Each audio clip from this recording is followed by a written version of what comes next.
Баршаға сәлем, қалдарыңыз қалай? Июльдің 13 күні үйімізді саттық, 17 күні босатып беретін болып келістік. Солай үйімізді, заттарымызды реттеп, бөліп жинауды бастап кеттік. Осылай көрпе төсегімді осылай буып алдым.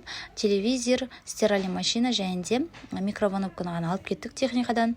Қалған барлығы қалды. Холодильникті бөлек сатып алды. Мынау мебельді үлкен үйге алып кеттік.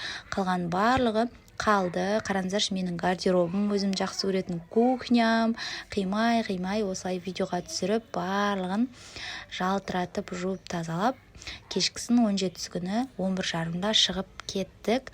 18 күні таңертең кілтін тапсырды. Ішіндегі мебельдердің барлығы жарылмаған, сынбаған, новый.